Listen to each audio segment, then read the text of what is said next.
Setsu est un mec super puissant qui a été projeté dans un autre monde non pas une fois, mais 2 fois. La deuxième fois, il décide de cacher ses pouvoirs pour profiter de son temps avec ses belles filles à l'école, mais son rêve de vivre une vie tranquille est brisé lorsqu'il découvre que tout le continent est en chaos à cause d'une guerre, ce qui met un frein à ses plans de détente. Alors que la journée scolaire touche à sa fin, Setsu est perdu dans ses pensées près de la fenêtre, jusqu'à ce que son ami d'enfance, Yui, vienne discuter. Il lui dit de dégager, inquiet des vilaines rumeurs, mais elle s'en moque, elle veut juste sa viande. Malgré ses tentatives de la raisonner, elle n'en a rien à faire et commence à lui ébouriffer les cheveux, le traitant de fauteur de troubles en herbe. Yui propose de lui faire une coupe comme elle le faisait quand ils étaient enfants, et il accepte à contre-cœur. Ensuite, il reste à regarder par la fenêtre, se demandant comment les choses se passent dans l'autre monde. Soudain, l'obscurité a envahi la pièce et un immense cercle magique lumineux est apparu en plein milieu de la salle de classe. Alors que tout le monde paniquait, Setsu a simplement souri. Alors qu'ils étaient emportés par la lumière, ils se sont retrouvés dans un champ ouvert. Setsu ne pouvait contenir son excitation.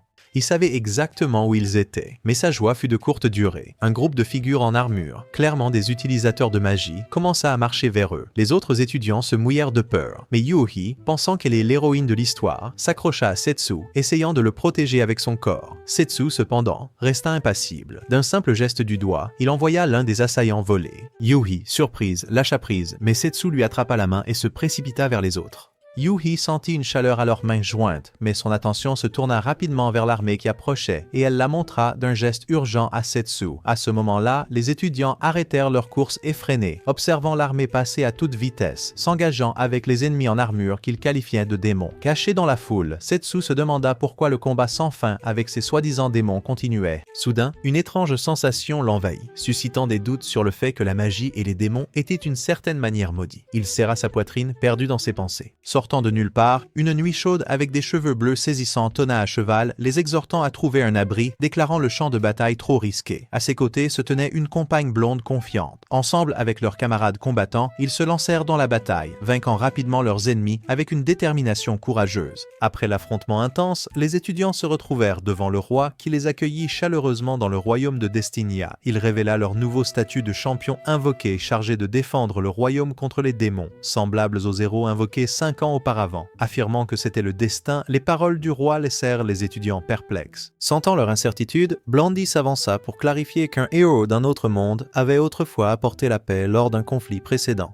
Malgré leur scepticisme, elle les implora sincèrement d'aider à sauver le royaume. Les étudiants ne pouvaient que s'empêcher de penser que la blonde les prenait pour les Avengers. Malgré leurs doutes, ils acceptèrent à contre-cœur, sachant qu'ils, en quittant la salle du trône, Setsu rassura Yui en lui promettant de la protéger. Dès le lendemain, les étudiants ont commencé leur entraînement de héros. Lorsqu'ils ont tenté d'utiliser la magie, seul Yui a réussi à invoquer le feu. Setsu, observant depuis la touche, a été impressionné par leurs compétences. Cependant, il a décidé d'explorer les environs du château. En explorant, Setsu a croisé la fille aux cheveux bleus qu'il appelait en plaisantant Iruka. Elle a questionné son comportement formel envers elle malgré son rang supérieur. Setsu lui dit de dégager et qu'il n'a pas besoin de formalité. Amusée, Iruka compara son attitude à celle d'un héros qu'elle connaissait il y a 5 ans, mais l'avertit de retourner à l'entraînement. Imperturbable, Setsu la défia de faire de son mieux. Iruka accepta le défi et saisit son épée d'entraînement en bois pour attaquer. Cependant, Setsu esquiva ses attaques sans effort, la faisant trébucher. Avec un sourire malicieux, il lui donna une tape sur l'oreiller, la faisant se tortiller avec un flot. Alors qu'elle le accueillait de retour, Setsu lui dit de se pencher, et elle accepte. Assis sur elle, Setsu la taquine sur le fait qu'elle ait remarqué sa perte de poids, la traitant de perverse. Iruka exprima son plaisir à servir Setsu, ce qui attira l'attention du chevalier aux cheveux blonds, Grain. Il demanda ce qu'Iruka faisait, à quoi elle répondit avec assurance que la personne assise sur elle était Setsu. Grain la crut, sachant qu'Iruka n'agirait pas ainsi envers quelqu'un d'autre. Avec excitation, Grain et Iruka se précipitèrent dans la salle des potions de Tia pour partager la nouvelle du retour de Setsu. Cependant, Tia avait déjà senti sa présence magique dans la pièce. Grain remarqua l'expression troublée de Setsu et s'enquit du problème. Setsu fit rapidement allusion à la guerre en cours contre les démons, ce que Grain reconnut. Iruka a ensuite suggéré qu'ils trouvent un autre endroit pour discuter de leurs questions. Ils se sont promenés jusqu'au mur du château où Iruka a interrogé Setsu sur son retour. Mais avant qu'il ne puisse répondre, Grain a intervenu en demandant pourquoi Setsu ressemblait à un batteur disparu et pourquoi il avait disparu après avoir combattu Toma. Setsu haussa les épaules, affirmant qu'il n'en avait aucune idée. Cependant, alors qu'il parlait, les souvenirs de son affrontement avec Thomas lui revinrent en mémoire exactement là où il se tenait. Setsu a tout révélé. Il était rené dans un tout nouveau monde, gardant tous ses souvenirs et son pouvoir magique. Il a admis qu'il n'avait aucune idée de comment lui et son équipage avaient été convoqués. Hiruka a réfléchi que cela semblait trop parfait qu'ils apparaissent juste au moment où les guerres reprenaient. Curieux de savoir où se trouvait Thomas, Setsu a laissé entendre qu'il pourrait tirer les ficelles derrière la guerre. Ils se sont demandé si les démons étaient sous une sorte de malédiction, et Setsu l'a ressenti dans leur magie. Il a supposé que Thomas était le seul à avoir les compétences pour le faire. Hiruka expliqua qu'ils avaient cherché Thomas, tout comme il l'avait fait pour Setsu, mais n'avaient rien trouvé. Tia donna son avis, suggérant que si Setsu était en vie, Thomas l'était probablement aussi. Soudain, un soldat arriva en courant, disant avec urgence à Grain qu'il était requis par le roi. Grain se précipita vers la salle du trône. À l'intérieur, le roi déclara la guerre aux démons, mais Grain n'était pas d'accord, disant qu'il devait attendre des nouvelles de leur émissaire avant de se précipiter. Il souligna l'importance de la prudence, puisqu'il ne savait pas ce qui se passait réellement. Blondie répliqua, disant que les démons les avaient attaqués en premier, et que l'apparition de nouveaux héros signifiait qu'ils étaient du côté de la justice. Le roi regretta d'avoir écouté les héros il y a 5 ans, ce qui avait conduit à faire la paix avec les démons. Plus tard dans la soirée, pendant que Yuhi pratiquait sa magie, Setsu est venue. Il a loué ses compétences magiques et Yuhi s'est sentie timide. Mais ensuite, elle est devenue sérieuse, demandant pourquoi il s'entraînait et pourquoi quelqu'un commencerait une guerre. Setsu n'a pas répondu, alors Yuhi a promis de s'entraîner plus dur pour le protéger. Alors que la nuit tombait, Setsu et son équipe se regroupèrent sur le mur du château. Ring partagea qu'il avait réussi à retarder les préparatifs de guerre en affirmant que les héros avaient besoin de plus d'entraînement. Mais le conflit imminent ne pouvait être évité. Setsu, déterminé à agir, déclara qu'il arrêterait personnellement la guerre.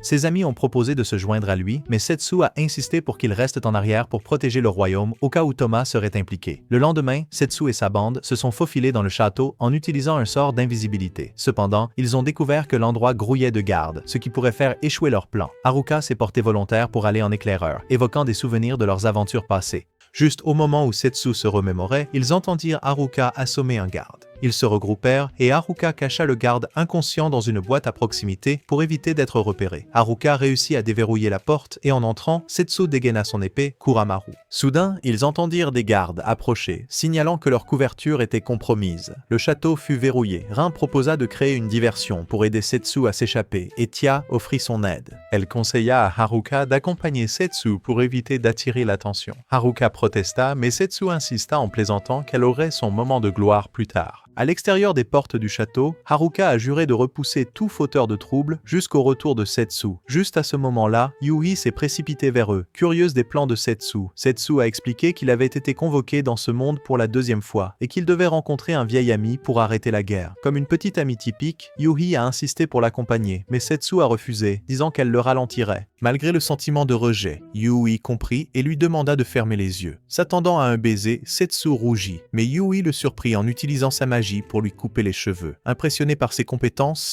dans la magie du vent et du feu, Setsu fit ses adieux aux 2 filles, alors qu'il se lançait dans son voyage pour sauver le royaume. Yui promit de devenir plus forte pour le protéger. Ailleurs, une jeune fille nommée Ruri regardait son grand-père se disputer violemment avec un homme au sujet de la vente d'un bijou de luxe. Ruri intervint et demanda si l'homme causait des problèmes. Son grand-père a dit que oui, il l'était, ce qui a choqué le gars. Ignorant l'insulte, le gars a demandé à nouveau à acheter le bijou. Mais son grand-père a dit pas question. Son offre était bien trop petite. Il a même dit que même si le gars vidait son compte en banque, ce ne serait toujours pas suffisant. Pendant qu'il parlait, le gars a laissé tomber un sac de pièces d'or sur la table, ce qui a immédiatement attiré l'attention de son grand-père, et il a vendu le bijou en un éclair. Après que le gars soit parti, Ruri a demandé à son grand-père pourquoi il avait vendu les bijoux après avoir dit que la fierté était super importante. Son grand-père a expliqué que, oui, la fierté compte, mais quand il s'agit d'argent, il faut penser comme un crabe riche parce que l'argent gouverne tout. Des années plus tard, après avoir enterré son grand-père, Ruri est parti en voyage pour livrer son chef-d'œuvre final à un client.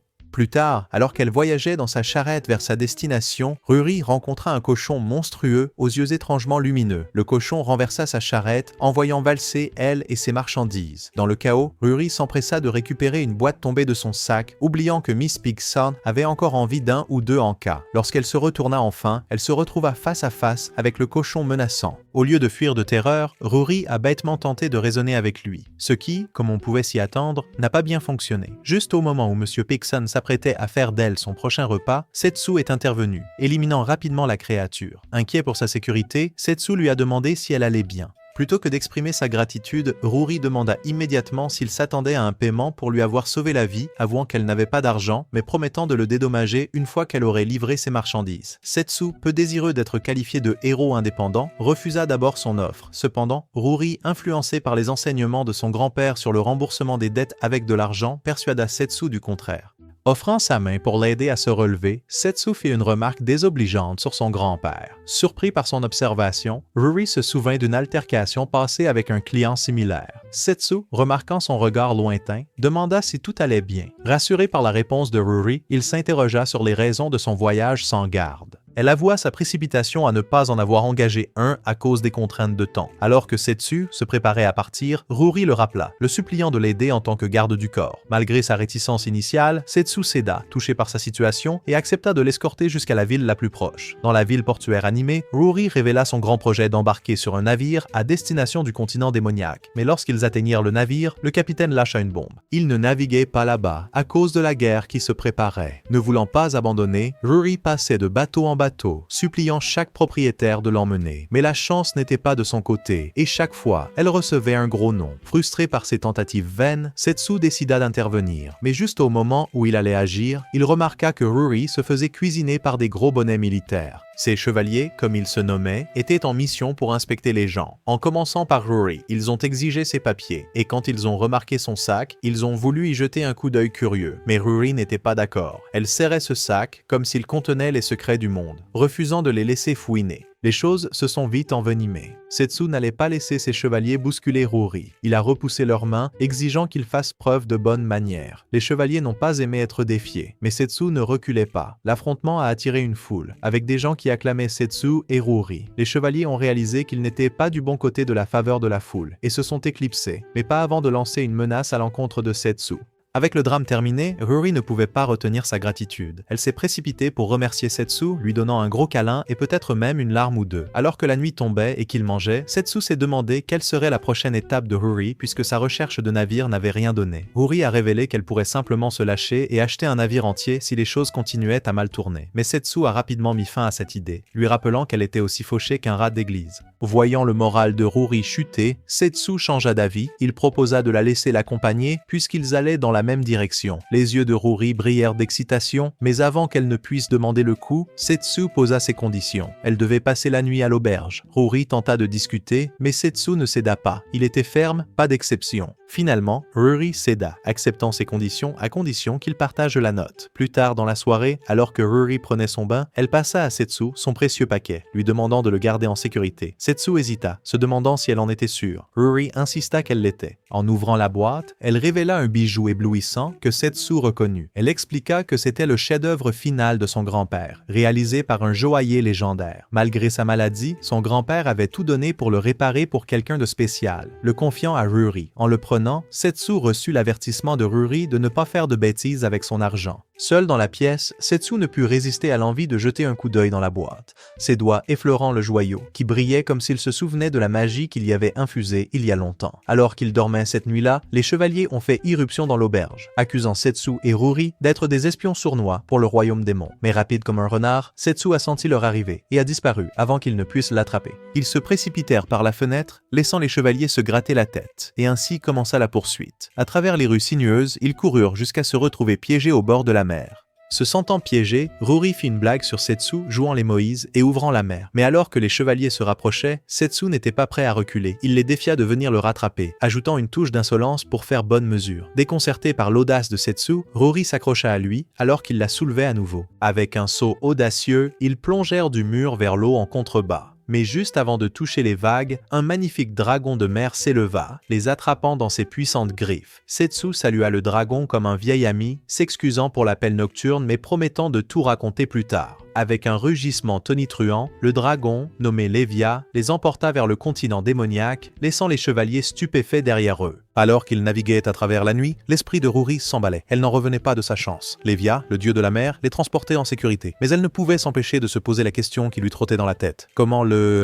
Setsu n'a pas de Léviathan. Avant qu'ils ne s'en rendent compte, ils aperçurent la côte du continent démoniaque à l'horizon. Mais lorsqu'ils atterrirent, Setsu était excité tandis que Ruri était un paquet de nerfs en voyant Lévia se battre contre un calmar géant. Setsu était comme un fan à un combat de monstres, encourageant Lévia avec enthousiasme. Quand Ruri demanda de l'aide, il se contenta de rire de l'encre du calmar aspergeant Lévia. Une fois la bagarre terminée, Lévia reprit sa forme humaine et Setsu la présenta à Ruri. Lévia ne perdit pas de temps pour rappeler à Ruri à quel point elle était spéciale, laissant Setsu expliquer pourquoi il n'était pas intervenu pour aider. Il voulait juste être aux premières loges du combat de Kaiju. Lévia n'était pas impressionnée, disant ses 4 vérités à Setsu. Elle l'accusa d'avoir des nerfs d'acier pour l'avoir abandonnée pendant 5 ans, puis de réapparaître à l'improviste, de prendre un transport et de la laisser se débrouiller avec un stupide calmar. Avant que Setsu ne puisse dire quoi que ce soit, Ruri redirigea la conversation, demandant ce qu'il devrait faire du calmar vaincu. Lévia laissa le choix à Setsu, qui décida de préparer des calamars croustillants avec les restes. Alors qu'il mangeait, Lévia a pointé vers les montagnes, révélant l'emplacement du Seigneur Démon. Setsu a lâché une bombe sur Ruri, disant qu'il avait des choses à faire avec la personne à qui elle était censée livrer le colis. Lévia est intervenue, disant qu'elle se souvenait de la conversation de Disaster sur l'envoi de son frère pour se faire réparer, laissant Ruri totalement choquée. Elle ne pouvait pas croire que Lévia connaissait Disaster.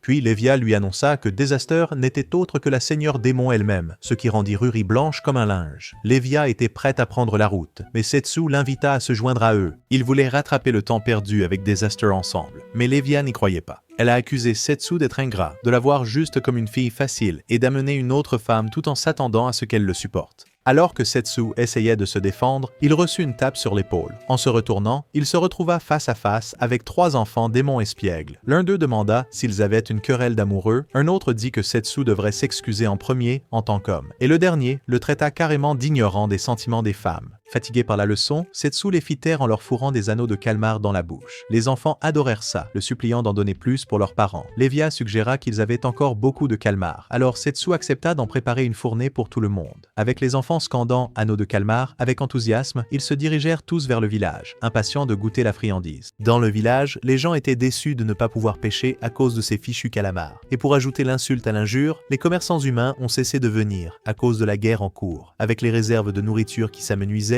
quelqu'un a suggéré de s'attaquer aux calamars eux-mêmes. Mais alors, Setsu a eu une idée lumineuse. Il a proposé de laisser ses restes de calamars pour un festin. Les villageois étaient stupéfaits, mais reconnaissants pour cette surprise inattendue. Pour remercier Lévia, ils ont organisé une fête épique, la traitant comme une reine avec des mets et boissons de premier choix. Tandis que Setsu faisait des merveilles culinaires, Lévia ne pouvait s'empêcher de le taquiner, le qualifiant de magicien culinaire. Avec style, Setsu tranchait et découpait le calamar comme un chef. Pendant ce temps, Vlad, le meilleur garde du Seigneur Démon, aperçut les lumières du village et pensa qu'ils étaient attaqués. Armé et prêt, il se précipita vers le village. En bas, Lévia trouva Ruri un peu éméché, mais Ruri la rassura rapidement en disant que ce n'était que du jus. Elles finirent par discuter et Ruri ne put s'empêcher de demander comment Lévia connaissait Setsu. Lévia révéla tout, racontant leur rencontre inattendue pendant la guerre. Alors que Ruri assimilait cette révélation, elle commença à paniquer, se demandant pourquoi Setsu avait accepté d'être son garde. Lévia expliqua que Setsu était habituellement modeste, laissant entendre qu'il avait peut-être un faible pour les jeunes filles. Ruri fit alors le lien, réalisant que la présence de Lévia avait maintenu la mère paisible.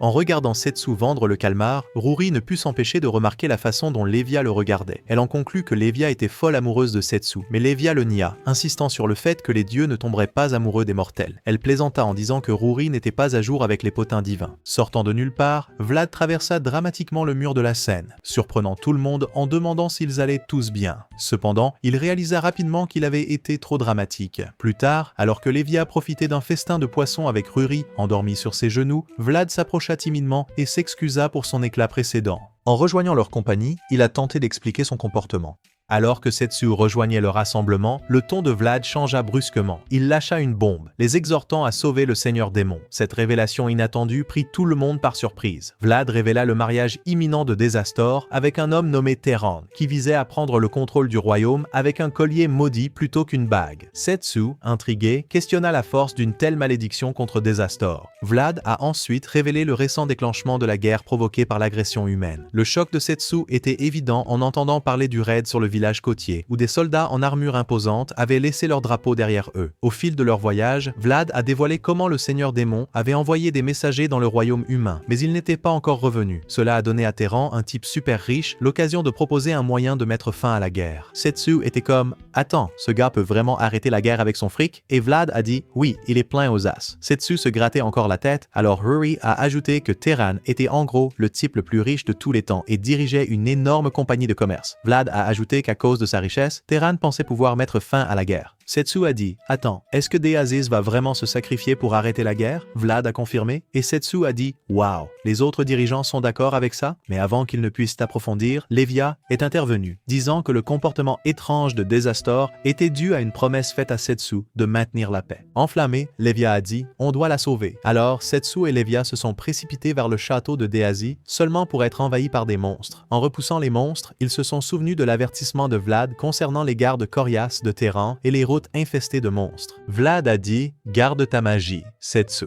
Alors Levia a dit « Je m'occupe de ces monstres ». Setsu a décidé de prendre le chemin le plus rapide vers le château, taquinant Levia sur ses jambes de poisson. Mais Levia a répondu « Ne me sous-estime pas ». Après avoir éliminé les monstres, Levia a demandé quel était le plan. L'idée de Setsu était simple, interrompre le mariage ridicule et donner à Terran une leçon. Levia a ensuite demandé comment il pouvait mettre fin à la guerre sans l'implication de l'homme riche. Setsu soupçonnait que Terran tirait les ficelles, jouant les deux camps l'un contre l'autre. Il se souvenait d'un incident où Destinea avait été attaquée, convaincu qu'il y avait un marionnettiste orchestrant tout cela. Malgré le jeu des reproches, une figure mystérieuse avec un collier maudit est apparue prônant la paix. Levia se demanda si Terran était le cerveau derrière tout cela, mais Setsu en doutait, croyant que Terran était de mèche avec le véritable maître d'œuvre. Leur conversation fut brusquement interrompue par d'autres monstres, rapidement éliminés par Levia. Alors qu'ils poursuivaient leur voyage vers le château du seigneur démon, Levia réfléchit à la façon dont sa vie avait pris un tournant sauvage depuis sa rencontre avec Setsu il y a 5 ans. Initialement adversaire, Desastor a affronté Setsu, mais a fini par forger une amitié inattendue. Quelques mois plus tard, Vlad a annoncé la nouvelle choquante de la disparition de Setsu, laissant Destinea dans l'ignorance. Debout près de la fenêtre, Desastor a juré de maintenir la paix entre les humains et les démons. Se tournant vers Vlad, elle lui a confié la tâche de veiller à ce que le traité de paix reste intact, une promesse qu'il a juré solennellement de tenir. Juste un simple cycle lunaire avant la grande entrée de Setsu dans leur vie, Desastor s'était lancé dans une promenade tranquille à travers les rues animées de sa ville, Vlad comme fidèle compagnon à ses côtés. Leur conversation vagabondait à travers les souvenirs du pont élégant que Setsu lui avait offert, un témoignage de leur lien durable. Mais hélas, dans un retournement du destin, le pont même qui se dressait comme un monument à leur amitié s'est effondré sous leurs pieds, les laissant stupéfaits. Toujours prompt à réfléchir, Vlad proposa de solliciter l'expertise du célèbre joaillier, I. Indistinia, pour réparer les fragments brisés de leur pont bien-aimé et lui redonner sa splendeur d'antan. Quelques jours plus tard, sous le couvert d'un ciel nocturne tempétueux, un messager fit irruption dans les chambres de Desastor, apportant des nouvelles urgentes de l'incursion soudaine de l'armée de Destinea sur leur territoire, semant le chaos et la peur dans les murs de la ville. Le scepticisme de Vlad s'est enflammé alors qu'il remettait en question l'intégrité du traité de paix autrefois fiable, tandis que Desastor, avec son calme caractéristique, prônait la prudence, sentant qu'il y avait plus dans l'invasion qu'il n'y paraissait. D'un geste décisif du poignet, elle a envoyé ses démons loyaux dans la nuit pour percer l'énigme entourant leur ville assiégée. Pendant ce temps, dans les somptueux confins de son château, Terran, avec son charme grandiloquent, cherchait à obtenir une audience avec Desastor. Il proposa une audacieuse proposition, utiliser le pouvoir formidable de sa compagnie de commerce pour tenter d'apaiser le conflit en cours. Mais sous son vernis de magnanimité se cachait une lourde exigence. Il convoitait la main de Desastor en mariage. Avec un geste théâtral, il dévoila un collier pulsant d'une sombre séduction, un symbole tangible de leur union proposée. Les yeux aguerris des généraux de Desastor reconnurent la malédiction tissée dans le tissu même du collier, ce qui poussa Vlad à intervenir avec une ferveur passionnée, s'opposant véhémentement à la proposition audacieuse de Tarin. Pourtant, au milieu de cet échange tumultueux, Desastor restait une énigme insondable. Ses pensées voilées derrière une façade de contemplation. Avec le sable du temps glissant entre ses doigts comme des grains de sable, elle fit ses adieux à Tarin, son rappel inquiétant de l'urgence imminente résonnant dans les couloirs sacrés de son esprit. Après avoir réfléchi à ses choix dans son bureau confortable, l'ami de Desastor, Vlad, est entré en trombe, tout excité, lui rappelant l'armée impressionnante qu'elle avait à sa disposition. Mais Desastor, aux prises avec l'offre de Tarin, ne pouvait pas simplement l'ignorer. Cette nuit-là, dans la voiture chic de Tarin, il a révélé à une figure mystérieuse à quel point il était facile de manipuler Desastor, louant leur plan sournois à travers son entreprise comme un pur génie. Avec le royaume démoniaque sous leur coupe, il n'était pas nécessaire de prolonger le conflit. Mais quand Tarin a suggéré de retirer leur soldat magique, la figure encapuchonnée a refusé, invoquant les ordres du grand patron. Puis vint le grand jour. Désastor et Tarine étaient prêts à échanger des vœux mielleux. Tarine sortit le collier maudit symbolisant leur unité et ses grands rêves de paix mondiale utilisant son entreprise et la force du royaume démoniaque. Mais Désastor hésita, l'esprit en ébullition. Juste au moment où les choses se compliquaient, une vision de Setsu apparut dans la tête de Désastor. Une lueur d'espoir dans le chaos. Sorti de nulle part, comme un super-héros traversant un mur, Setsu fit irruption sur la scène, provoquant un tumulte parmi la foule. Avec une déclaration audacieuse de loyauté, Setsu se positionna comme le chevalier en armure étincelante de Désastor, dispersant tout le monde. Alors qu'il se tenait devant elle, audacieux et courageux, Désastor savait que son héros était arrivé pour sauver la situation. Dans un affrontement angoissant, Tarine, le lâche, exigea des réponses de Setsu qui lui lança un regard glaçant. Tarine, tremblant, appela ses gardes à l'attaque, mais ils furent rapidement neutralisés par la magie de l'eau de Lévia. Avec un commentaire impertinent sur le choix vestimentaire de Désastor, Lévia s'est mesuré à Tarine, qui a aussitôt pris la fuite. Pendant ce temps, une silhouette sombre, d'une rapidité fulgurante, a attaqué Lévia avec un coup appelé Shadow Stab. Lévia a essayé d'esquiver, mais l'attaquant sournois l'a maintenu en place, se moquant de ses compétences aquatech. Alors que la situation semblait désespérée, Setsu est intervenu, tranchant à travers les ombres et envoyant l'attaquant valser. L'attaquant, désormais conscient de la présence de Setsu, tenta de riposter, mais Setsu esquiva et contre-attaqua chaque mouvement sans effort, laissant l'attaquant acculé. Alors que Setsu interrogeait l'attaquant sur ses motivations, il mentionna de manière énigmatique qu'il devait faire un rapport à son patron avant de s'échapper de manière spectaculaire à travers le mur de la chapelle. Au milieu de l'excitation bouillonnante, Désastor ne put se contenir et se précipita pour étreindre Setsu, ravi de le revoir après ce qui lui semblait une éternité. Avec une étincelle dans les yeux, elle se demanda pourquoi Setsu était parti sans elle, mais il éluda la question, taquinant que c'était une histoire pour une autre fois. Leur réunion chaleureuse fut brusquement interrompue par Lévia, qui fit remarquer la disparition des gardes qu'elle venait de vaincre. Setsu déduisit rapidement que ces gardes étaient plus qu'ils ne paraissaient. C'étaient des soldats magiquement conjurés. Ses soupçons furent confirmés lorsqu'il posa les yeux sur le collier apporté par Tarine, suspectant l'œuvre malicieuse de Tomo. D'un geste rapide, Setsu brisa le collier, confirmant l'intuition de Désastor et promettant de rester à ses côtés. Il proposa qu'elle prenne les rênes dans son royaume pendant qu'il se rendrait consulter le roi des bêtes, Régulus, pour obtenir plus d'informations sur les plans de Tomo. Alors que le groupe réfléchissait à leur prochaine action, Lévia exprima sa réticence à partir immédiatement, encore fatigué des combats de la journée. Juste à ce moment-là, le duo dynamique de Rory et Vlad fit irruption sur la scène. Vlad grogna à propos de l'état du château, mais Rory, toujours messagère, remit un paquet à Setsu, l'incitant à présenter son contenu à Désastor. Avec un geste cérémonieux, Setsu orna Désastor d'un insigne du paquet, prenant sa possession. Alors que les démons rangeaient le chaos du combat, Désastor exprima son désir d'accompagner Setsu, mais elle sentait qu'elle ne pouvait pas laisser son royaume seul. Setsu la rassura en lui disant qu'une fois les choses calmées, il l'emmènerait où elle voudrait. Mais Vlad, se sentant jaloux, intervint en disant que les dirigeants ne devraient pas simplement partir en laissant leur royaume derrière. Lévia, toujours direct, a dit à Vlad de se détendre et de laisser Désastor gérer ses affaires. Soudain, Rory a annoncé une nouvelle excitante. Désastor lui avait donné le feu vert pour ouvrir une boutique dans le royaume démoniaque. Setsu, toujours aussi attentionnée, a vérifié avec Désastor pour s'assurer qu'elle était d'accord. Désastor, reconnaissante de la loyauté de Rory, lui a donné son approbation. Vlad, reconnaissant de l'aide de Setsu, a promis de le soutenir chaque fois que nécessaire. Setsu le remercia avant de partir avec Lévia, mais Désastor ne pouvait pas le laisser partir sans un mot,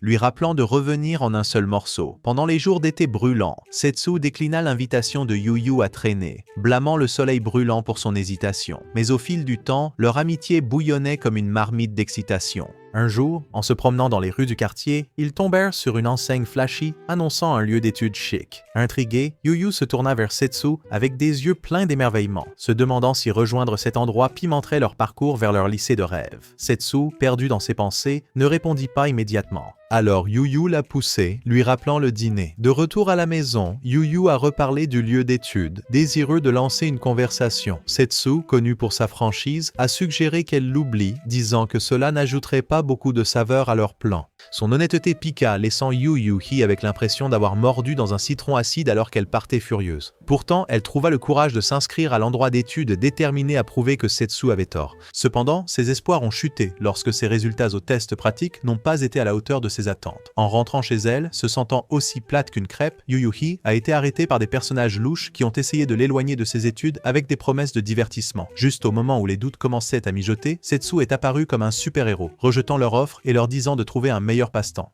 Après ce sauvetage inattendu, Yuhi se sentit attirée par Setsu, curieuse de son arrivée opportune. Lorsqu'elle lui demanda pourquoi il était venu, Setsu donna une réponse mystérieuse, laissant Yuhi intriguée. Malgré les doutes précédents de Setsu sur ses rêves, Yuhi resta déterminée à les poursuivre, animée par une passion nouvelle. Touché par sa détermination, Setsu offrit son soutien en promettant de rester à ses côtés, dans les bons comme dans les mauvais moments. À cet instant, les étudiants s'entraînaient à leurs compétences en magie de combat sous l'œil attentif d'Iruka. Il était évident que Yuhi brillait, impressionnant tout le monde par sa maîtrise. Comme prévu, Iruka la couvrit de louanges et d'encouragements, renforçant sa confiance après la séance. Tandis que les autres se dirigeaient vers leur chambre, Yuhi fit un pas audacieux et s'approcha d'Iruka et Grain, demandant un entraînement supplémentaire plus tard dans la nuit. Iruka accepta et sous le ciel éclairé par la lune, elle emmena Yuhi au point le plus haut des murs du château.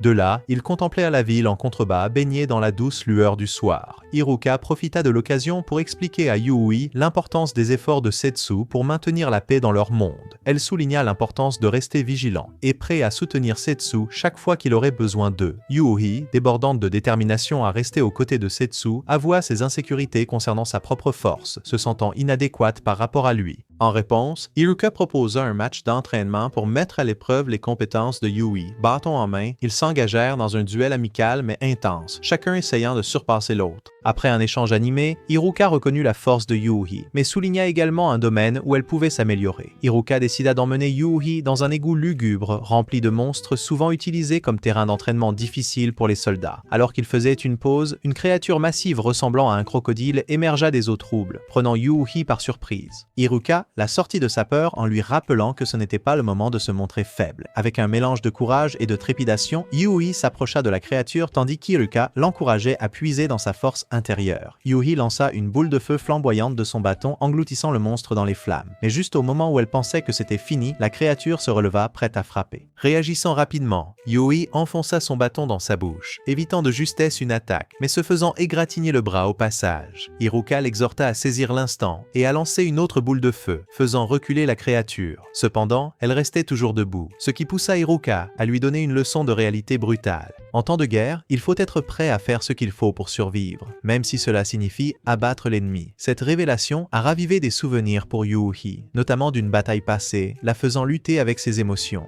Alors qu'elle se débattait, Iruka est intervenue en lançant une explosion de magie de glace qui a rapidement mis fin à la menace de la créature. L'épreuve terminée, ils partent. Plus tard, Tia est passée pour vérifier l'état de Yuhi. Après avoir soigné sa blessure, Tia a critiqué la décision d'Iruka de lancer Yuhi dans une vraie bataille sans avertissement. Cependant, Yuhi a pris la défense d'Iruka, en affirmant qu'elle l'avait en fait demandé. Tia a ensuite éclairé l'approche stricte d'Iruka en expliquant qu'elle traitait Yuhi de cette manière parce qu'elle la voyait comme une égale. Intriguée par la loyauté indéfectible de Yuhi envers Setsu, Tia se demanda pourquoi elle était prête à se mettre en danger. Yuhi a révélé que Setsu avait été son système de soutien tout au long de sa vie et qu'elle se sentait obligée de lui rendre sa gentillesse en devenant quelqu'un sur qui il pouvait compter. Avec des vœux chaleureux, Tia a quitté la chambre de Yuhi en rassurant Iruka sur la résilience de Yuhi. Pendant ce temps, Iruka, rôdant à proximité, ne pouvait s'empêcher de s'inquiéter des dangers que Yuhi pourrait affronter si elle continuait à se battre à leur côté. Plus tard dans la soirée, Grain tomba sur Yuhi, plongé dans ses pensées. En discutant, il lui assura qu'hésiter à prendre une vie était tout à fait normal. Intrigué par la sagesse de Grain, Yuhi sonda davantage, en demandant comment il avait trouvé la détermination de se battre. Grain avoua qu'il préférait infliger de la douleur à ses ennemis plutôt que de voir ses proches souffrir. Il encouragea Yuhi à trouver son propre chemin vers le courage. Lors de leur prochaine séance d'entraînement, la magie de feu de Yuhi brilla plus intensément que jamais, laissant tout le monde stupéfait alors qu'elle creusait un trou dans le sol. Plus tard dans la nuit, Yuhi ramena Iruka dans les égouts, déterminé à prouver son courage. Lorsque le monstre apparut, Yuhi lança une énorme boule de feu qui l'assomma rapidement. Bien qu'impressionné, Iruka se rappela que Yuhi n'était pas là pour prendre des vies, mais seulement pour protéger les autres. Iruka admira la détermination de Yuhi, voyant des reflets de Setsu dans sa résolution.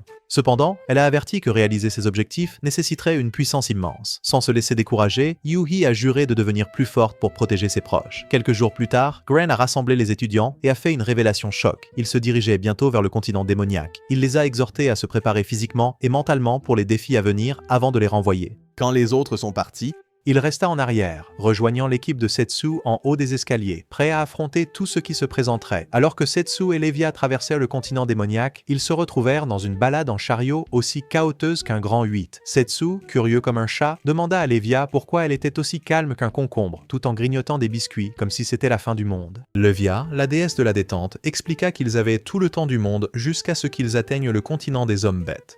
Elle balaya les préoccupations de Setsu concernant le service de bateau, lui rappelant que la guerre avait freiné les voyages en bateau. Setsu, toujours à la recherche de solutions, proposa d'utiliser la magie de téléportation pour accélérer les choses, mais Lévia rejeta cette idée plus vite qu'une balle, avertissant de l'énergie énorme que cela nécessitait. Avec une lueur dans les yeux, elle laissa entendre qu'une compensation appropriée sous forme de cookies pourrait rendre l'affaire plus attrayante. Leur bavardage fut interrompu lorsque le chariot s'arrêta brusquement et que deux invités inattendus montèrent à bord. Setsu reconnut l'un d'eux comme Alice, qu'il appelait affectueusement pleurnicheuse. Alors qu'ils poursuivirent leur voyage, Setsu révéla leurs aventures passées ensemble. Alice prétendait être l'élève étoile de Setsu, bien qu'il le niât avec un sourire en coin. Elle révéla que Setsu l'avait entraîné chaque nuit, laissant Lévia se demander à propos de leur rendez-vous nocturne. Avant que Setsu ne puisse donner des détails, la nouvelle venue plus jeune, Amer, intervint, se présentant comme la petite sœur d'Alice. Alice interrogea Setsu sur ses allées et venues des 5 dernières années, ce qui poussa Setsu à révéler ses aventures. Il invita Alice à rejoindre leur équipage à nouveau, mais elle refusa plus vite qu'une balle, invoquant un problème non résolu. Amer a révélé qu'Alice avait terrassé des monstres à tour de bras dans le cadre de son entraînement. Alice a raconté une histoire de rencontre avec Amer dans un village lors d'une quête pour vaincre un dragon. Amer a révélé qu'elle considérait un homme qu'elle appelait son frère comme sa famille et qu'elle le cherchait depuis que l'apparition du dragon l'avait laissé se sentir aussi seule qu'un chiot perdu. Touché par l'histoire d'Alice, Setsu a offert son soutien et Alice a parlé de ses projets de s'installer dans le village une fois le dragon vaincu. Amer, aussi pétillante qu'une canette de soda secouée, proposa avec enthousiasme d'héberger sa sœur, scellant leur lien plus fort qu'un couvercle de bocal à cornichons. Alors qu'ils poursuivaient leur voyage, Setsu ne pouvait s'empêcher de sentir que la vie était comme des montagnes russes, avec des rebondissements inattendus à chaque tournant. Mais avec Alice et Amer à leur côté, ils étaient prêts à affronter tous les défis que la route leur réservait. Dans l'instant présent, Setsu se demandait si le dragon avait blessé le frère d'Amer, mais Alice l'assura que ce n'était pas le cas. Elle expliqua comment, chaque fois que le dragon attaquait, les villageois disparaissait mystérieusement, sans laisser de traces de lutte. Pensant qu'il s'agissait d'un raid de dragon habituel, Alice désactiva audacieusement les défenses du village pour l'affronter. Mais à chaque fois, le dragon disparaissait sans laisser de traces, la laissant perplexe. En retournant au village, elle le trouva désert à l'exception d'Amer, qu'elle décida d'emmener avec elle. Cette décision les amena à rencontrer Setsu et Lévia. Alice demanda à Setsu s'il avait déjà rencontré des situations similaires auparavant, ce à quoi il répondit qu'il n'avait pas encore affronté un dragon kidnappeur, mais qu'il était impatient d'aider. L'enthousiasme de Lévia lui valut la gratitude d'Alice, qu'il appela en plaisantant Madame Setsu, ce qui amusa beaucoup Lévia. Lévia, connue pour ses théories imaginatives, proposa des idées farfelues sur les villageois se transformant en zombies. Setsu répliqua en plaisantant, suggérant qu'ils pourraient être des zombies de l'air, puisque le village était désert. Imperturbable, Lévia attribua ses idées à son cerveau salé. Quand Setsu lui demanda d'expliquer l'implication du dragon, elle suggéra qu'il pourrait aussi être un zombie, recevant une légère tape sur la tête de Setsu, qui la taquina sur son cerveau d'eau de mer. Lévia proposa ensuite l'idée d'une implication de sirène, malgré le fait que le village soit sur une montagne. Elle a suggéré avec amusement que la sirène pourrait être une résidente gourmande, ce qui a provoqué des rires dans le groupe. Amer a ajouté que les créatures marines lui lançaient un sort étrange, menant à une discussion humoristique sur le sens marin. Setsu a changé de sujet en introduisant la notion d'extraterrestre, suscitant la curiosité du groupe. Lévia a rapidement rejeté l'idée, menant à un échange ludique. Elle s'est demandé pourquoi le dragon n'avait pas utilisé la magie pour faire disparaître Alice, ce qui a incité Setsu à donner une explication fantaisiste sur des extraterrestres vivant sur la Lune. Alors que leur voyage rencontrait un obstacle à cause des eaux turbulentes, leur chariot s'est arrêté, les obligeant à attendre que les courants se calment. Lévia a saisi l'occasion pour s'enquérir des projets d'Alice une fois arrivée en ville. Alice a révélé son intention de retourner au village, à la recherche d'autres indices. Cela amena Setsu à questionner les assauts incessants du dragon. Lévia supposa que le dragon avait pu être attiré par la magie, expliquant comment une énergie magique concentrée pouvait attirer des êtres monstrueux. Setsu examina ensuite la possibilité que la magie de téléportation soit impliquée dans la disparition des villageois, proposant que les apparitions du dragon coïncidaient avec leurs actes de disparition, ne laissant aucune trace de lutte. Alice a suggéré que retrouver l'utilisateur de magie responsable pourrait être leur seul recours. Setsu lui a conseillé de confronter directement l'utilisateur, en notant que maîtriser la magie de transfert nécessitait des années de pratique. Étant donné qu'Amer n'était pas présente dans le village il y a 2 ans, il semblait peu probable qu'elle ait acquis de telles compétences. Amer a vigoureusement clamé son innocence, avec Alice prenant sa défense, arguant qu'Amer était aussi une victime. Setsu, cependant, a souligné l'observation antérieure d'Alice sur l'odeur unique des monstres marins, insinuant la véritable identité d'Amer. Soudain, Amer a subi une transformation saisissante, se métamorphosant en un dragon redoutable et lançant une attaque. Setsu et Levia se lancèrent dans l'action, engageant un combat féroce avec la créature enragée. Pendant ce temps, Alice luttait avec ses propres sentiments d'inadéquation, peinant à concilier son échec à résoudre la situation malgré sa réputation d'être la meilleure élève de Setsu. Setsu l'exhorta à se débarrasser de ses doutes et à prouver sa valeur. Avec une détermination renouvelée, Alice chargea le dragon, soutenu par l'appui indéfectible de Setsu. Dans un effort coordonné, Setsu et Levia ont combiné leurs forces pour repousser les assauts incessants du dragon. Levia a infusé l'épée de Setsu avec de l'eau, augmentant son pouvoir de coupe, permettant à Alice de porter un coup décisif. Alors qu'Alice portait le coup final, le dragon se dissipa en orbe de lumière éthérée, disparaissant sans laisser de traces. Alors que Levia et Setsu voguaient vers le continent des hommes-bêtes à bord de leur navire, Levia exprima quelques inquiétudes concernant le bien-être d'Alice. Setsu, cependant, montrait une confiance en la capacité d'Alice à se débrouiller maintenant que la menace du dragon avait été neutralisée. Pendant ce temps, de retour au village, Alice s'aventura dans la demeure d'Amer, tombant sur une révélation surprenante. Dans les limites de l'habitation d'Amer, Alice se retrouva face à face avec elle, entourée d'une suite de créatures monstrueuses. À la stupéfaction d'Alice, Amer avoua un acte audacieux.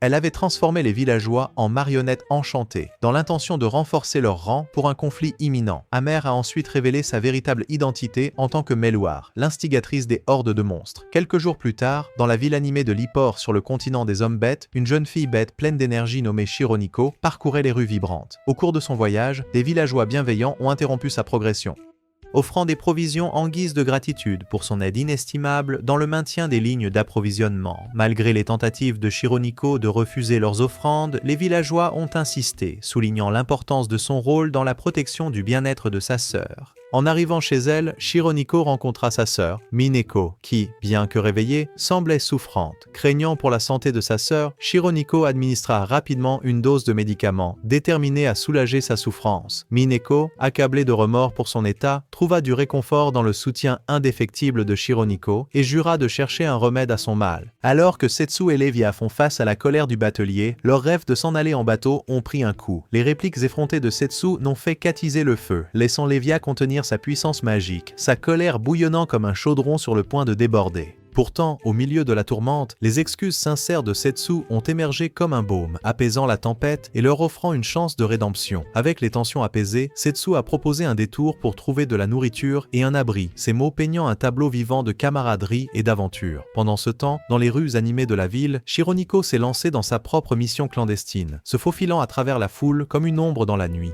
Armée de détermination, elle chercha du réconfort dans l'étreinte douce de sa sœur. Mais le destin avait d'autres plans pour Shironiko. Alors qu'elle naviguait dans les ruelles labyrinthiques, une rencontre fortuite modifia son parcours. Un flyer portant le visage mystérieux de Setsu flotta dans sa main, comme un message du destin. Intriguée mais méfiante, Shironiko réfléchit aux implications de l'offre. Alors que Setsu et Levia entrèrent sans le savoir dans la boutique, le pouls de Shironiko s'accéléra d'anticipation. Cachée dans l'ombre, elle les observa attentivement, sentant une aura de mystère envelopper le duo. Plus tard dans la soirée, en partageant un repas avec sa sœur, Shironiko révéla qu'elle avait une dernière tâche à accomplir avant de terminer la nuit. Pendant ce temps, Setsu et Levia dormaient profondément, inconscients du chaos imminent, tandis que l'aubergiste accordait l'entrée à Shironiko. Elle se glissa furtivement dans la chambre de Setsu. Cependant, sa tentative de frappe fut déjouée par le sort d'illusion de Setsu, révélant sa véritable présence derrière elle. D'un coup de pied rapide, Shironiko se retrouva projetée par la fenêtre, atterrissant avec un bruit sourd. Interrogée par Setsu sur son allégeance à Thomas, Shironiko nia toute connaissance, insistant sur le fait qu'elle savait seulement qu'elle devait mettre fin à sa vie. Indifférente, elle lança une attaque enflammée, seulement pour être contrée par l'habileté de Setsu à l'épée. Assommée, elle émit une lueur étrange, suscitant les soupçons de Levia sur une magie maudite. À son réveil, Shironiko se retrouva chez elle, accompagnée de Setsu et Levia. Désireuse de riposter, elle fut retenue par sa sœur, qui raconta son sauvetage par Setsu. Malgré ses doutes, Shironiko obéit, incité par le signal silencieux de Setsu à jouer le jeu. L'attention de Setsu se tourna vers Mineko, reconnaissant l'aura sombre émanant de son collier comme une malédiction puissante. Avec une détermination solennelle, il lança un sort de lumière, révélant la présence sinistre de la malédiction. Alors que Lévia exprimait des inquiétudes au sujet de Thomas, Setsu restait concentré sur le sauvetage de Mineko. Suppliant Setsu de guérir sa sœur, Shironiko offrit sa loyauté indéfectible. Setsu la rassura sur la sécurité de Mineko, puis dirigea sa magie vers le collier maudit. Invoquant sa lame enchantée, Gluttony, Setsu lui ordonna de consommer la malédiction, apportant de l'espoir aux sœurs troublées. Alors que Gluttony exécutait ses enchantements, l'aubergiste lança une lame sur Setsu, mais Shironiko, faisant preuve d'un courage remarquable, s'interposa sur le chemin du danger, recevant le coup elle-même. Indifférent à la menace, l'aubergiste fit alors un geste audacieux pour arracher Setsu, mais Lévia, toujours la sorcière de l'eau, intervint rapidement, inondant la situation de sa maîtrise aquatique.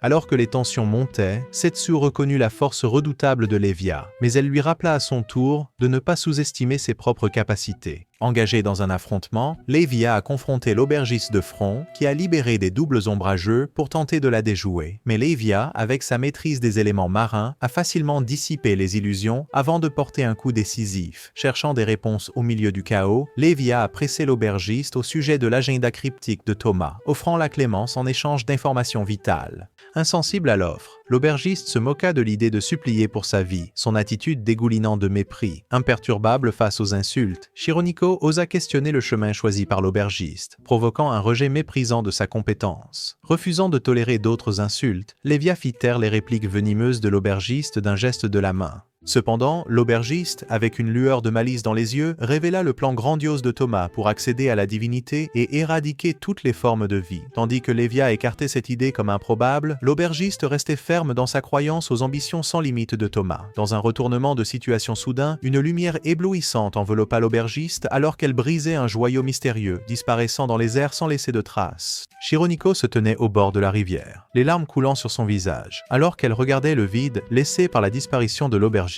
Se précipitant à ses côtés, Mineko étreignit sa sœur étroitement, leurs larmes se mêlant dans un moment poignant de chagrin partagé. Pendant ce temps, Setsu examina le collier de Mineko, le reconnaissant comme celui que Tairen avait l'intention de donner à Désastor, éveillant la curiosité sur leur connexion mystérieuse. À bord d'un voyage en bateau sur la rivière, Lévia se plaignait de fatigue, ses plaintes résonnant au milieu des eaux tranquilles. Au cours de leur conversation, Setsu aperçut Shironiko et Mineko près de la rivière, ce qui le poussa à demander au batelier de s'arrêter. Les sœurs supplièrent de se joindre à leur expédition, offrant leur aide au combat. Se tournant vers Lévia pour approbation, Setsu reçut un signe de tête, accordant à Shironiko et Mineko le passage vers la capitale des hommes-bêtes, Rum. Au cœur de la capitale, le roi présidait une réunion houleuse avec ses généraux, leur discorde reflétant une querelle parmi des dames âgées. Alors que les tensions montaient, l'attention du roi fut attirée par un bruit étrange, incitant son aide, Roa, à enquêter. À l'extérieur des portes du château, Setsu tenta de persuader les gardes de sa connaissance avec le roi, mais ses efforts furent vains. Shironiko et Mineko se joignirent à la mêlée, leur tentative d'intervention s'avérant infructueuse. Alors que Setsu contemplait son prochain mouvement, un tournant dramatique se produisit lorsque Roar descendit des remparts du château, son arrivée marquée par une rafale d'action. Avec une manœuvre rapide et inattendue, elle maîtrisa les gardes, les assommant. Dans un moment de retrouvailles teinté de tension, Roar étreignit Setsu, exprimant son désir de le revoir. Cependant, son affection fut rapidement éclipsée par un choc de volonté alors que Setsu contrait rapidement ses avances. Rejetant toute idée de soumission, il fit clairement savoir qu'il préférerait se lier d'amitié avec un cochon plutôt que de se plier à son autorité. Alors que Setsu et Roa échangèrent des plaisanteries, Shironiko et Mineko se demandaient quelle était la véritable identité de Roa, spéculant si elle était vraiment la fille du roi des bêtes. Se promenant à côté de Roa, Setsu expliqua son absence avec légèreté, écartant ses avances avec un sourire en coin. Mineko ne put s'empêcher de les taquiner, suggérant qu'ils trouvent un endroit plus privé pour leur flirt, vu l'atmosphère électrique. Soudain, la porte s'ouvrit brusquement, révélant un Régulus, jubilant. Il bondit sur Setsu avec excitation, seulement pour être rapidement renversé par l'humain apparemment sans prétention. Shironiko et Mineko regardaient, les yeux écarquillés, captivés par le spectacle inattendu. À l'intérieur de la salle du trône, Setsu trouva les généraux incapables. Son urgence pour discuter était éclipsée par les plans de célébration du roi. Imperturbable, Setsu révéla la grave menace posée par les plans néfastes de Tomo, visant à anéantir à la fois les démons et les humains. Malgré l'enthousiasme de Régulus à rejoindre Setsu, il fut conseillé de rester en arrière et de protéger le continent des hommes bêtes. Roa, toujours impatiente, proposa de prendre la place de son père. Mais Luger, le commandant de l'armée de Dorado, intervint, soulignant le danger imminent posé par les démons et les humains. Régulus, déchiré entre sa loyauté envers Setsu et ses devoirs royaux, fit face à des critiques concernant sa foi inébranlable en Setsu, le héros autrefois perdu dans le temps. Régulus, se sentant offensé par le scepticisme de Setsu, a garanti la fiabilité de Setsu. Cependant, Luger a soutenu que le retour de Setsu ne signifiait pas qu'il pouvait revenir aux anciennes méthodes. Pour résoudre le problème, Régulus proposa une solution à l'ancienne, un duel traditionnel selon la tradition des hommes bêtes. Il déclara que le vainqueur ne remporterait pas seulement la victoire, mais gagnerait aussi la main de Roa en mariage, au grand désarroi de Setsu. Malgré les protestations de Setsu, Luger insista sur le duel, préparant le terrain pour un affrontement le lendemain à midi. Plus tard, Régulus s'excusa auprès de Setsu de l'avoir entraîné dans le duel, mais souligna sa nécessité pour gagner l'entêtement du Beastman. Encore sous le choc de la trahison, Setsu ne pouvait pas concevoir d'être sacrifié pour leur approbation. Cependant, Régulus lui assura que la victoire garantirait non seulement une aide militaire, mais gagnerait également l'affection de Roa en prime. Pendant ce temps, Roa chercha Luger, espérant le dissuader d'affronter Setsu. Cependant, la fierté de Luger en tant qu'homme bête le poussa à tenir bon. Il confia à Roa son arme secrète, une rune magique tatouée qui transformait sa forte volonté en force physique. Déterminé à protéger Roa, Luger résolut de tout donner dans le duel à venir, peu importe les chances contre lui. Dans l'arène, Setsu et Luger s'affrontèrent, échangeant des coups sous le regard attentif de la foule. Luger lança son coup signature, la griffe volante, mais Setsu le contrecarra rapidement, le renvoyant avec une force égale. Frustré par les provocations de Setsu, Luger abandonna toute prétention et libéra toute sa puissance bestiale. Mais même cela ne fut pas à la hauteur de l'habileté de Setsu. Sentant la rage croissante de Luger, Setsu exhorta Régulus à mettre fin au match et à lui permettre d'emmener Roa. Cependant, la fierté blessée de Luger déclencha sa rune, libérant une fureur berserk qui le submergea. Ignorant des avertissements de Setsu, Roa s'élança, déterminé à rester aux côtés de son compagnon. Alors que la rage berserk de Luger s'intensifiait, Setsu et Levia intervenaient, mais leurs efforts semblaient vains alors que le bras sectionné de Luger repoussait sous leurs yeux. Avec la sécurité de Roa à l'esprit, Setsu accepta d'affronter Luger de front, se préparant à libérer son épée puissante, Gluttony. Soudain, l'arène fut enveloppée d'un brouillard mystérieux et la forme de Luger se dissipa, révélant une illusion de Toma, le cerveau derrière tout cela. Toma, consumé par l'obsession, nargua Setsu avec des plans grandioses de destruction du monde, ne laissant que deux derrière. Cependant, l'interruption de Roa a exaspéré Toma, qui s'en est pris à elle, seulement pour être contrecarré par les instincts protecteurs de Setsu. Dans une révélation glaçante, Toma a averti Setsu de l'invasion imminente de Destinia sur le continent démoniaque, suggérant que le temps était compté. Avec un sourire sinistre, Toma a disparu. Après que Toma se soit volatilisé, laissant le corps sans tête de Luger étendu sur le sol, le ciel s'est ouvert, inondant la salle du trône de pluie. Régulus, se sentant désolé, a exprimé sa sympathie à Setsu, mais Setsu a écarté la sentimentalité, déclarant que ce n'était pas le moment pour des sentiments mielleux. Il annonça son intention de retourner sur le continent démoniaque, prêt à affronter Toma de front et à mettre fin à ses manigances. Régulus s'engagea à fournir un navire à Setsu pour le voyage et promit d'envoyer son équipage pour le soutenir. Pendant ce temps, Roa restait dans l'arène, luttant avec la gravité de leur confrontation imminente. Setsu, préoccupé par son bien-être, s'approcha nonchalamment, mais Roa resta inébranlable, soulignant l'importance de garder les yeux sur l'objectif au milieu de tout ce chaos. Se remémorant des événements d'il y a 10 ans, Setsu raconta leur invocation inattendue au royaume de Destinia, où ils étaient acclamés comme des sauveurs célestes. Mais Setsu n'en voulait rien, rejetant le surnom de héros et exigeant du respect pour son indépendance. Alors que Setsu et Toma poursuivaient leur séance d'entraînement intense, Toma ne pouvait s'empêcher d'exprimer sa nervosité à propos de la bataille à venir. Mais Setsu, calme comme un concombre, lui rappela les dures réalités de leur monde, où la magie, les monstres et les démons rôdaient à chaque coin. Reconnaissant l'imprévisibilité de leurs circonstances, Setsu a exhorté Toma à se concentrer et à prendre l'entraînement au sérieux, sachant que leur survie dépendait de plus que de la simple chance. Un jour ensoleillé, Setsu a exposé ses grands plans d'aventure à Toma, une quête pour explorer les vastes inconnus du monde. Malgré les genoux tremblants de Toma, il s'engagea à invoquer son courage intérieur et à rejoindre Setsu dans cette aventure épique. Après des adieux émouvants, Setsu et son équipage partirent des portes du château, prêts à plonger tête baissée dans les folles aventures qui les attendaient. Au fil du temps, la bravoure de Toma au combat lui valut le titre estimé de Héros d'argent de la part du roi, un insigne d'honneur pour son courage et sa prouesse sur le champ de bataille. Mais au milieu d'un raid audacieux sur un temple, Toma se retrouva pris au piège par un événement mystérieux. Baigné dans une lumière éblouissante, une voix envoûtante murmura des promesses de pouvoir sans limite. Envoûté et tenté, Thomas s'empara d'un étrange collier pour se réveiller entouré des corps de ses camarades tombés, le collier inquiétant pendant sinistrement autour de son cou. Perdu dans ses pensées au milieu des rues trempées par la pluie, la rêverie de Thomas fut brisée par l'arrivée d'un chevalier portant des nouvelles d'un traité de paix. Cependant, son attention fut attirée par un chariot passant transportant Setsu et sa bande d'aventuriers, éveillant en lui un désir de retrouver la camaraderie et l'excitation de leur voyage commun.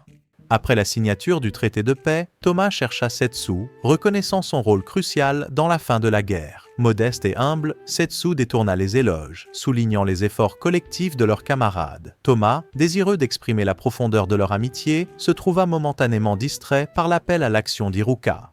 Alors que Setsu se préparait à partir, Thomas saisit l'occasion de le persuader de rentrer chez lui, maintenant que la paix était rétablie. Cependant, Setsu restait déterminé dans sa quête d'exploration et d'aventure, laissant Thomas perplexe et questionnant leurs chemins divergents. Alors que Setsu se tenait au seuil prêt à affronter Thomas, son vieil ami lâcha une bombe. Il visait à démolir tout ce qui se dressait entre eux, sans retenue. Thomas ne perdit pas de temps, lançant une attaque que Setsu parvint à peine à dévier à temps. Le rire de Thomas résonnait de folie alors qu'il poursuivait, implacable dans son assaut. La bataille s'intensifia, culminant en une explosion spectaculaire qui envoya des ondes de choc à travers l'air. Lorsque l'équipage de Setsu arriva, les deux combattants avaient disparu dans les airs, ne laissant derrière eux que chaos et incertitude. Mais l'histoire de Thomas ne s'arrêtait pas là. Contre toute attente, il se retrouva au seuil de la mort, sauvé par un bijou mystérieux qui révéla un monde caché de captivité et d'expérimentation. Avec une détermination nouvelle, Thomas mena une évasion audacieuse, libérant d'autres comme lui de leur bourreau. De retour dans le présent, le retour de Thomas a provoqué une onde de choc au sein de l'équipage. Avec une détermination glaciale, il a déclaré son intention de remodeler le monde, animé par une soif de pouvoir et de vengeance. Alors que l'armée de Destinia naviguait vers le continent démoniaque, avide d'action, elle était prête pour un affrontement, suivant les ordres directs de leur roi. Lorsqu'ils ont atteint le rivage, c'était tout un tintamarre, humain contre démon, prêt à en découdre. Les troupes humaines ont chargé en avant, brisant les barrières démoniaques et faisant irruption dans leur camp. Elles étaient menées par l'inarrêtable Grain, qui les attaquait sur les flancs, et Tia, la voix de la raison incitant à la prudence. Iruka intervint, conseillant à ses amis d'attendre le bon moment pour frapper. Malgré leurs appréhensions, les novices se sont lancés tête baissée dans la mêlée, s'encourageant mutuellement avec leurs mouvements audacieux. Au milieu de la folie, Yu a déployé sa magie flamboyante pour sauver un camarade, tandis qu'une autre recrue est intervenue pour arrêter une violente agression sur un démon en détresse. Mais alors que les choses semblaient se calmer, tout a basculé lorsque des soldats enveloppés de magie sont tombés du ciel, invoqués par une sorte de mojo mystique. Et qui devrait être parmi eux sinon Alice, agissant comme si elle était possédée par un poltergeist, semant le chaos partout. Après que Grain ait neutralisé les soldats, il remarqua quelque chose de particulier. C'étaient en fait des gens. À leur grande surprise, ils réalisèrent que l'un d'eux était Alice, forcé de se battre contre eux sous le contrôle de Meluar. Exigeant des réponses, Iruka confronta Meluar au sujet de l'état d'Alice. Meluar a avoué avoir transformé Alice en poupée en raison de son immense pouvoir, proposant même de faire de même avec le reste d'entre eux. Quand Iruka a essayé de riposter, Meluar a utilisé Alice pour la bloquer, menant à un affrontement entre les deux filles. Meluar, imperturbable, a utilisé son propre sang pour invoquer des monstres, qu'elle a envoyés après Tia et Grain. Iruka a riposté avec sa magie de glace, tandis que Grain et Tia se défendaient avec leurs armes et sorts. Yu, lui aussi, a rejoint la mêlée, frustrant Meluar par leur résilience. Malgré les ordres de Meluar pour qu'Alice attaque, Grain l'a courageusement affrontée et a réussi à la mettre hors de combat. Pendant ce temps, Iruka a lancé une attaque sur Meluar, perçant son organe magique. Cependant, à leur surprise, Meluar a survécu, révélant son corps modifié avec un organe magique supplémentaire. En utilisant un puissant sort appelé Rupture de limite, Meluar a invoqué un redoutable Shamara à 3 têtes, fusionnant avec lui pour lancer une attaque dévastatrice. Grâce à leur réflexe rapide, ils ont réussi à éviter son souffle ardent grâce à la magie protectrice de Yu. Alors que la magie de Tia s'épuisait et que le Shamara se préparait pour une autre attaque, Alice s'est retournée contre Meluar de manière inattendue, la poignardant mortellement. Dans un moment poignant, Alice a étreint Meluar, se remémorant leur amitié passée alors que la vie de Meluar s'échappait. Grain a informé Iruka de l'état d'Alice, mentionnant que bien que ses blessures soient graves, la magie de guérison progressait. Tia a suggéré qu'ils fassent une pause pour se ressourcer. Soudain, un bras ombreux a émergé de la rivière, signalant le retour de l'homme que Setsu avait combattu au mariage de Désastor. Yu, il était parti le chercher, incitant ses amis à essayer de l'arrêter. Cependant, Yu, il était déterminé, affirmant que Setsu ferait la même chose pour elle. Décidant de soutenir Yu, malgré l'avertissement d'Iruka d'être prudent, ils se préparèrent à une confrontation. Mais avant que la bataille ne puisse commencer, Setsu fit une entrée dramatique, rassurant ses amis que tout était sous contrôle. Yu, submergé par l'excitation, sauta sur Setsu. Après les retrouvailles joyeuses, Setsu s'excusa pour son retard. Mais Yu lui assura que ce n'était pas grave. Elle lui demanda ensuite de rester en arrière avec les autres. Alors que la silhouette sombre se révélait, Setsu se prépara au combat. Reconnaissant la présence redoutable de l'homme, affirmant qu'il avait réussi le test de méchant, Setsu se prépara. Cependant, l'homme l'avertit qu'il était devenu encore plus fort depuis leur dernière rencontre. Avec détermination, Setsu dégaina son épée, mais hésita en regardant ses amis, protégés par la magie protectrice de Yu. Interrogé sur son souci pour ses amis, Setsu déclara qu'ils étaient plus que de simples insectes insignifiants. Ils étaient ses amis et il les défendrait à tout prix. Avec résolution, Setsu se prépara à affronter son adversaire de front. Au milieu du chaos de la bataille, Kiro Inu frappait impitoyablement les soldats, ne montrant aucune pitié. Shironiko tenta de la raisonner, mais Kiro Inu la rejeta avec un rire méprisant. Avec une déclaration menaçante, Kiro Inu jura de briser leur sororité et de déchaîner sa fureur sur elle. Malgré les obstacles, les filles tinrent courageusement leur position face à l'assaut de Kiro Inu. Lorsque Maiko fut blessée, Shironiko saisit l'occasion de riposter, assénant un coup rapide au genou de Kiro Inu, tandis que Maiko portait un coup puissant à son ventre. Juste au moment où il semblait qu'elles avaient l'avantage, Kiro Inu révéla sa véritable force en faisant pousser des membres supplémentaires. Maiko, aussi ingénieuse que toujours, attrapa une bouteille de ketchup et l'utilisa pour repousser l'emprise mortelle de Kiro Inu. Imperturbable, Kiro Inu lança une attaque dévastatrice de limite, narguant les filles à propos de la malédiction de la fraternité. Mais Shironiko refusa de céder, affirmant que leur lien était leur force. Dans une tentative désespérée de les dominer, Kiro Inu fit pousser plus de membres, mais les sœurs ripostèrent avec un éblouissant travail d'équipe, tranchant ses bras un par un. Bien que Kiro Inu refusa de céder, sa force diminuait à chaque coup. Vaincu et épuisé, Kiro Inu s'effondra au sol, refusant d'accepter la défaite, alors que les sœurs lui tendaient une main de réconciliation, lui offrant une chance de rejoindre leur sororité. Kiro Inu succomba à l'inconscience, reconnaissant que l'unité était le meilleur chemin à suivre. Dans le feu de la bataille, une silhouette mystérieuse émergea des ombres, vêtue d'une cape qui dissimulait son identité. Avec un geste dramatique, il jeta sa cape pour révéler sa présence imposante, se présentant comme Bulldoze, un guerrier redoutable avec une ressemblance frappante à un personnage du nouveau Comic Kingdom. Alors que les soldats restaient en silence, stupéfaits, Roa, non découragé par l'adversaire inattendu, passa à l'action, assénant un coup puissant au visage de Bulldoze. Cependant, au lieu de reculer sous l'impact, Bulldoze resta impassible, démontrant son incroyable résilience. Au milieu de leur affrontement, Bulldoze partagea son histoire d'origine, détaillant comment Thomas l'avait transformé en un être redoutable. Enragé par les intentions néfastes de Thomas de provoquer la destruction du monde, Roa continua d'intensifier son attaque, animé par sa détermination à contrecarrer ses plans. Mais Bulldoze ne devait pas être sous-estimé, déchaînant toute sa puissance avec une démonstration spectaculaire, désintégrant son corps en une pluie de projectiles de fer qui bombardèrent Roa de toutes parts, la laissant meurtrie et contusionnée.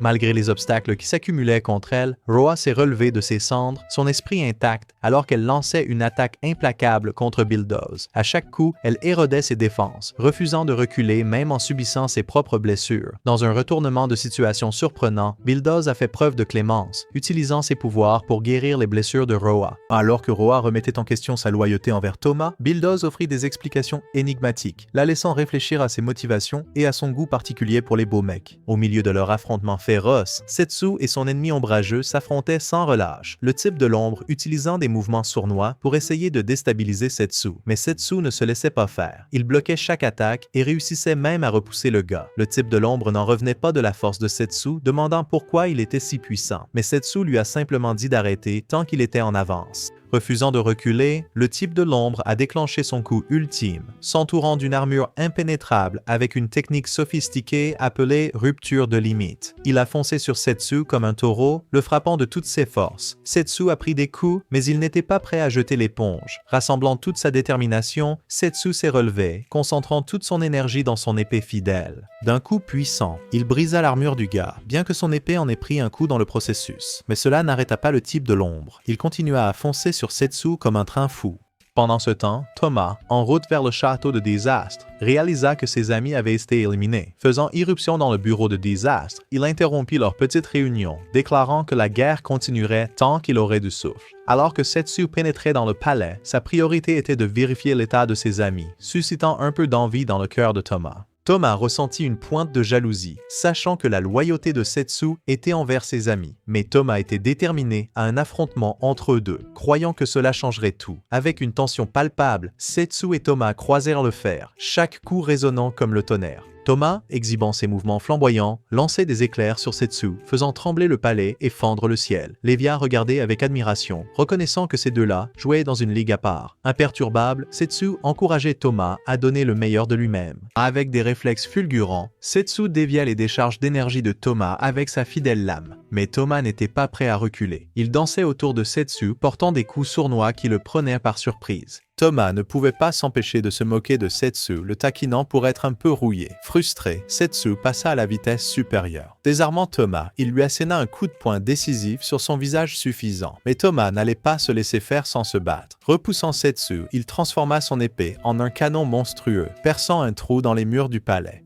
Setsu, plus déterminé que jamais, chargea Toma avec le feu dans les yeux. D'un coup de pied rapide, il envoya Toma voler hors du château, leur bataille prenant son envol dans les cieux. Toma, désespéré de prendre l'avantage, déchaîna une rafale de balles de son arme transformée. Mais Setsu n'était pas seul. Puisant dans sa force intérieure, il invoqua Gloutonnerie, le dévoreur d'attaque, pour le protéger de l'assaut de Toma. Avec une détermination féroce, Setsu canalisa de l'énergie dans ses épées, lançant une contre-attaque dévastatrice contre Toma. Alors que les amis de Setsu arrivaient, il poussa un soupir de soulagement, heureux qu'il soit en sécurité. Mais Toma bouillait de rage, se rappelant que Setsu l'avait abandonné pour ses nouveaux amis. Toma intensifia sa magie, puisant dans le même pouvoir que lors de leur dernier combat. Avec le feu dans les yeux, Toma jura de régler les choses une fois pour toutes, même si cela signifiait tout donner. Alors qu'il déchaînait sa puissance renforcée, son arme se transforma, montrant une action dépassant les limites. Sans perdre de temps, Toma attaqua Setsu de toutes ses forces, mais Setsu esquiva ses attaques comme un pro. La rage de Toma atteignit son paroxysme et il visa l'arme sur l'équipe de Setsu. Malgré les tentatives de Setsu pour les protéger, quelques décharges passèrent, obligeant ses amis à créer un bouclier protecteur. Mais Setsu n'était pas prêt à laisser Toma avoir le dernier mot.